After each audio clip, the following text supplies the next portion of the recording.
हरियाणा के जिंद में किसानों की महापंचायत के दौरान राकेश टिकैत का मंच टूट गया। मंच पर तय सीमा से अधिक लोग चढ़ गए थे, जिसके बाद मंच टूट गया। मंच पर राकेश टिकैत मौजूद थे, लेकिन किसी को चोट नहीं आई। मंच से गिरे लोग संभल गए। मंच गिरने पर राकेश टिकैत बोले, किसानों की लड़ाई मजबूती से लड़ी जा रही है।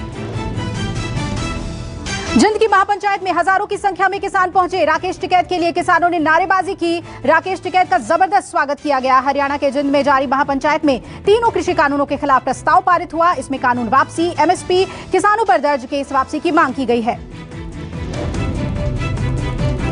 किसानों की महापंचायत में राकेश टिकैत ने कहा, जब जब राजा डरता है तब तब किलेबंदी करता है। दिल्ली में कीलें लगाई जा रही हैं, हम वो अपने खेतों में ही लगाते हैं। राकेश टिकैत ने कहा कि अभी हमने बिल वापसी की बात की है, अगर गद्दी वापसी की बात हुई तो क्या करोगे? राजा डरता है तो किलेबंदी करता है। जब जब राजा डरता है, जब जब राजा डरता है, कटीले तार लोग अपने खेतों में नहीं लगाते, वे वहां पर लगाए गए। हमने अभी बिल वापसी की बात करी है। सरकार कान खोल कर सुन ले, अगर इस नौजवान ने गद्दी वापसी की बात कर दी। दिल्ली की किलेबंदी को लेकर कांग्रेस ने केंद्र सरकार पर बड़ा हमला बोला है। राहुल गांधी ने प्रेस कॉन्फ्रेंस करके कहा, किसान हिंदुस्तान की शक्ति हैं। केंद्र सरकार का काम किसानों से बात करना है और उसका समाधान तलाशना है। आज दिल्ली किसानों से घिरी हुई है। क्यों आज दिल्ली को किलेबंदी में बदला जा रहा है? क्या सरकार किसानों से डरती है?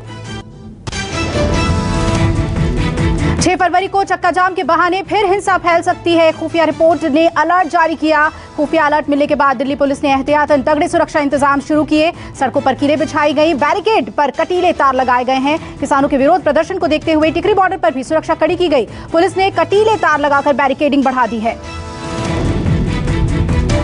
किसान आंदोलन को लेकर दिल्ली पुलिस पंजाब हरियाणा के मोस्ट वांटेड गैंगस्टर्स और उनके गुर्गों पर निगरानी रख रही है। सोशल मीडिया पर पैनी नजर रखी जा रही है। 6 फरवरी को किसानों ने चक्का जाम का ऐलान किया है। पिछली हिंसा को देखते हुए पुलिस बॉर्डर पर ही किसानों को रोकने की तैयारी में है। दिल्ली हिंसा मामले में दखल देने से सुप्रीम कोर्ट ने इनकार कर दिया है। मुख्य न्यायाधीश ने कहा, कानून अपना काम करेगा। सीजेआई बोले, हमने प्रधानमंत्री नरेंद्र मोदी का भी बयान देखा है। इस मामले को गंभीरता से लिया जा रहा है। कानून अपना काम करेगा, इसलिए हम दखल नहीं देना चाहते। इस मामले में सरकार को ज्ञापन दें। लाल किले पर हुई हिंसा के आरोपियों पर दिल्ली पुलिस ने शिकंजा कसना शुरू कर दिया है। दिल्ली पुलिस ने दीप सिद्धू, जुगराज सिंह समेत 4 लोगों पर 1-1 लाख का इनाम घोषित किया है। सारे आरोपी लाल किला पर धार्मिक झंडा फहराने और लोगों को हिंसा के लिए उकसाने में शामिल थे। पुलिस ने हिंसा में शामिल 4 अन्य लोगों पर 50-50 हजार का इनाम रखा है। नए कृषि कानूनों और किसान आंदोलन को लेकर राज्यसभा में खूब हंगामा हुआ। राज्यसभा में कांग्रेस नेता गुलाम नबी आजाद ने सदन में कहा, दिल्ली की 3 सीमाओं पर जहां किसानों का आंदोलन चल रहा है, वहां पुलिस की सख्ती बढ़ाई जा रही है। ऐसा क्यों किया जा रहा है? गुलाम नबी आजाद ने कहा, सरकार को अन्नदाताओं से नहीं बल्कि चीन और पाकिस्तान से लड़ाई लड़नी चाहिए। गुलाम नबी ने कहा, किसान 130 करोड़ हिंदुस्तानियों को रोटी देते हैं। किसानों से लड़कर हमें कुछ नहीं मिलेगा। किसानों के सामने अंग्रेज भी झुक गए थे और हमें किसानों से नहीं, पाकिस्तान, चीन से लड़ाई जीतनी है। किसानों की ताकत हिंदुस्तान में सबसे बड़ी ताकत, और किसानों से लड़ाई करके हम किसी नतीजे पे पहुंचे नहीं। सरकार प्रेस्टीज न बनाए इन बिल को वापस लेने के लिए, इन तीनों बिल को वापस ले। किसान मुद्दे पर राज्यसभा में आज भी हंगामा हुआ। आपके तीनों सांसद संजय सिंह, सुशील गुप्ता और एनडी गुप्ता पूरे दिन के लिए सदन के बाहर भेजे गए। राज्यसभा की कार्यवाही जैसे ही शुरू हुई, सांसदों ने नारेबाजी शुरू कर दी, जिसके बाद मार्शल बुलाकर आप सांसदों को सदन से बाहर भेजा गया। राज्यसभा की कार्यवाही से आज के लिए सस्पेंड किए जाने पर आप सांसद संजय सिंह बोले, सदन से सस्पेंड होने से हमें फर्क नहीं पड़ेगा। हम किसानों के हक में आवाज उठाते रहेंगे। किसान दुश्मन देश के नागरिक नहीं हैं। दिल्ली बॉर्डर ऐसे लग रहा है चीन पाकिस्तान का बॉर्डर तैयार किया गया हो। सरकार किसानों को आतंकवादी कह रही है और लाठी से पीट रही है, इसलिए हमने सदन में विरोध दर्ज कराया।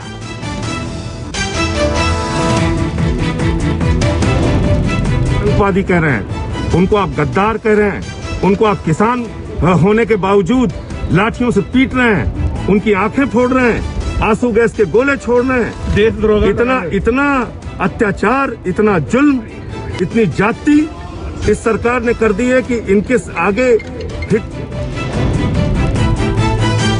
किसान आंदोलन पर ट्वीट कर रही अंतर्राष्ट्रीय सेलिब्रिटीज को विदेश मंत्रालय ने सख्त जवाब दिया। नसीहत देते हुए कहा, मुद्दा ना पता हो तो कमेंट ना करें। विदेश मंत्रालय ने आधिकारिक बयान जारी करते हुए कहा, पूरी चर्चा होने के बाद ही किसान बिल को संसद में पारित किया गया। सनसनीखेज सोशल मीडिया हैशटैग और कमेंट से लुभाने का तरीका ना तो सटीक है और ना ही जिम्मेदाराना है।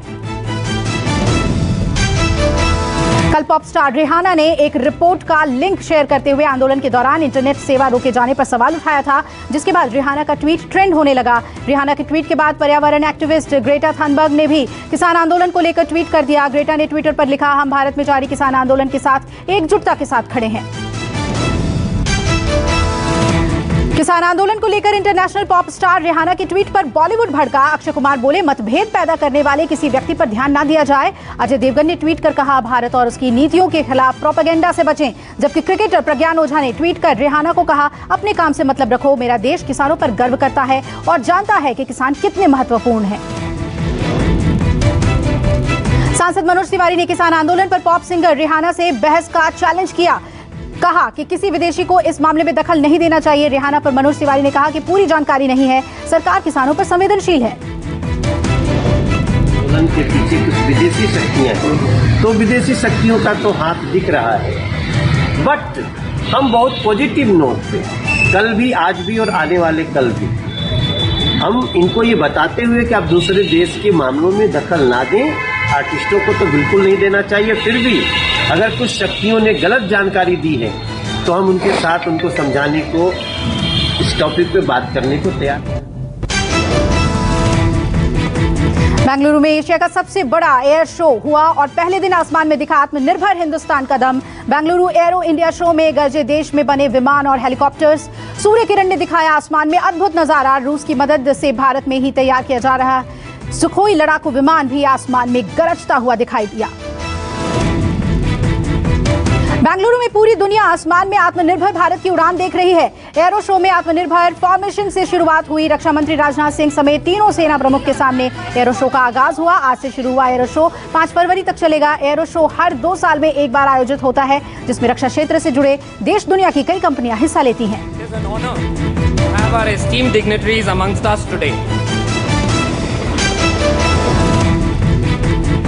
नीतीश सरकार ने एक नए आदेश पर सियासी बवाल मच गया है। नीतीश सरकार ने एक ताजा आदेश जारी करते हुए कहा कि सड़क जाम करने वालों, विरोध प्रदर्शन करने वाले लोगों को सरकारी नौकरी और सरकारी ठेके नहीं दिए जाएंगे। आदेश के मुताबिक सरकारी ठेका, सरकारी नौकरी, हथियार का लाइसेंस और पासपोर्ट के लिए पुलिस से चरित्र प्रमाण पत्र लेना होगा। नीतीश सरकार के इस फैसले को लेकर विपक्षी नेता तेजस्वी यादव ने निशाना साधा। तेजस्वी ने कहा कि उन्होंने तानाशाह हिटलर से नीतीश कुमार की तुलना की और ट्वीट करके कहा कि मुसोलिनी और हिटलर को चुनौती दे रहे नीतीश कुमार मतलब नौकरी भी नहीं देंगे और विरोध भी प्रकट नहीं करने देंगे। बेचारे 40 सीट के मुख्यमंत्री कितना डर रहे हैं।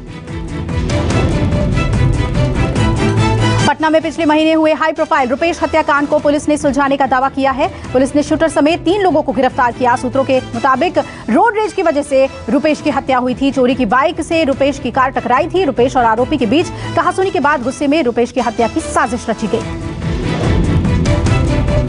पुलिस ने हत्या का खुलासा करते हुए बताया, 2 महीने तक रुपेश के घर के आसपास और दफ्तर के आसपास आरोपियों ने रेकी की थी। रोड रेज के बाद से ही आरोपी ऋतुराज भड़का हुआ था। पुलिस के मुताबिक आरोपी के खिलाफ टेक्निकल सर्विलांस और सीसीटीवी जैसे अहम सबूत हैं। आरोपी ने हत्या की वारदात को कबूल किया है। उसकी मनोस्थिति, उसका अपना इमोशनल स्ट्रक्चर, इसके ऊपर हम लोग कमेंट नहीं कर सकते। जो व्यक्ति को हम लोगों ने पकड़ा है, उस व्यक्ति के पास से जो एविडेंसेस हम लोगों को इन्वेस्टिगेशन दौरान आए थे वो बरामद हुए हैं। उसके अलावा उसने हम लोग के सामने कन्फेस किया है। आप लोग उससे पूछताछ करना चाहिए तो आप लोग के सामने भी वो आएगा, आप लोग उससे बात।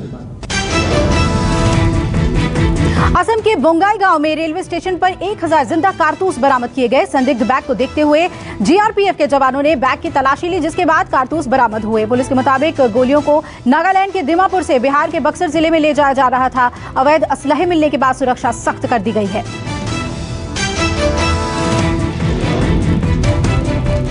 सुशांत सिंह राजपूत के दोस्त असिस्टेंट डायरेक्टर ऋषिकेश पवार को एनसीबी ने गिरफ्तार किया है। इससे पहले एनसीबी ने पूछताछ के लिए ऋषिकेश पवार को तलब किया था। एनसीबी ने पवार के घर पर छापा मारा था और कुछ गैजेट जब्त किए थे। आज कोर्ट में ऋषिकेश पवार को पेश किया जाएगा। मुंबई के गोरेगांव के एक फिल्म स्टूडियो में भीषण आग लगी। हादसे में किसी के घायल होने की सूचना नहीं है, लेकिन आग के चलते लाखों का सामान जलकर खाक हो गया। आग लगने से आसपास के इलाके में हड़कंप मच गया। स्थानीय निवासियों ने कहा कि जलते स्टूडियो से भारी धुआं निकल रहा था। शाहजहांपुर में लाइव मर्डर का एक सनसनीखेज वीडियो सामने आया है। मामूली विवाद पर युवक की पीट कर हत्या कर दी गई। जमीन को लेकर दोनों पक्षों में विवाद था। मृतक पर दूसरे पक्ष ने किया था हमला। देश में पिछले 24 घंटे में कोरोना के 11,039 नए मामले सामने आए। एक दिन में 110 लोगों की मौत हुई और ताजा आंकड़ों के मुताबिक कल कुल 14,225 लोग डिस्चार्ज किए गए। कोरोना से ठीक होने वाले लोगों की संख्या अब 1,04,62,631 हो गई है। देश में अब 1,60,057 लोगों का इलाज चल रहा है। एक्टिव केस लगातार घट रहे हैं। देश में कोरोना से रिकवरी दर 97% है, जबकि मृत्यु दर 1.44% बनी हुई है। दिल्ली में हफ्ते में 4 दिन में के बजाय अब से 6 दिन कोरोना वायरस का टीका लगाया जाएगा। मंगलवार को 9,000 से ज्यादा लोगों को टीका लगाया गया। होम आइसोलेशन में अब 500 से भी कम लोग हैं और कोरोना को लेकर हर्ड इम्यूनिटी के करीब पहुंची दिल्ली। ताजा सीरो सर्वे में दिल्ली की 56.13% लोगों में एंटीबॉडीज पाई गई। कोरोना के नए स्वरूप में फिर से बदलाव की आशंका। ब्रिटेन के वैज्ञानिकों ने कोरोना को लेकर आगाह किया। दक्षिणी इंग्लैंड में सामने आए कोरोना वायरस के अत्यंत संक्रामक और ज्यादा घातक स्वरूप में बदलाव के संकेत मिले हैं, जिसे लेकर अलर्ट जारी किया गया है। ब्रिटेन के कोरोना योद्धा कैप्टन टॉम मूर का कोविड के चलते निधन हो गया है और 100वें जन्मदिन से ठीक पहले उन्होंने दुनिया को अलविदा कहा। टॉम मूर ने स्वास्थ्य सेवा के लिए 350 पाउंड जुटाए थे। परिजनों की माने तो पिछले कुछ दिनों से टॉम मूर को निमोनिया का भी उनका इलाज चल रहा था। भारत की सख्ती से डरा पाकिस्तान। आर्मी चीफ कमर जावेद बाजवा ने भारत पाकिस्तान को कश्मीर मुद्दे को गरिमापूर्ण और शांतिपूर्ण तरीके से हल करने की सलाह दी। बाजवा ने कहा, पाकिस्तान एक शांतिप्रिय देश है जिससे क्षेत्रीय और वैश्विक शांति के लिए बहुत बलिदान दिए हैं। राखी सावंत के साथ बड़ा धोखा हुआ है। बिग बॉस 14 के घर में राखी राहुल से बोली उनके पति रितेश ने उन्हें धोखा दिया है। रितेश पहले से ही शादीशुदा हैं। राखी ने उन्हें आगे बताया कि उनके पति का पहले से ही एक बच्चा भी है। अपनी पर्सनल बातें बताते बताते राखी फूट फूट कर रोने लगी। सारा अली खान ने मुंबई की सड़कों पर फोटोशूट कराया। अंधेरे में सारा का ग्लैमरस अंदाज देखने को मिला। सारा ने तस्वीरें शेयर कर लिखा, ब्लैक पर वापसी। सारा अली खान के इस फोटो को फैंस काफी पसंद कर रहे हैं, साथ ही कमेंट करते भी नजर आ रहे हैं। क्रिकेटर जयदेव उनादकट ने रिनी के साथ रचाई शादी। समारोह में सिर्फ करीबी लोग हुए शामिल। जयदेव की पत्नी रिनी पेशे से वकील हैं और दोनों ने पिछले साल ही मार्च में सगाई की थी। दोनों लंबे समय से एक दूसरे को डेट कर रहे थे।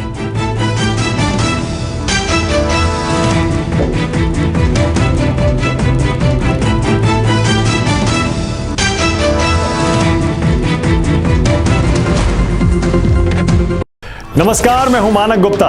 अगर आपको हमारा ये वीडियो पसंद आया हो तो इसे लाइक और शेयर जरूर करें और हाँ, हमें सब्सक्राइब और फॉलो करना ना भूलें ताकि आप देश और दुनिया की कोई खबर मिस ना करें। तो जुड़े रहिए हमारे साथ और देखते रहिए न्यूज़ 24।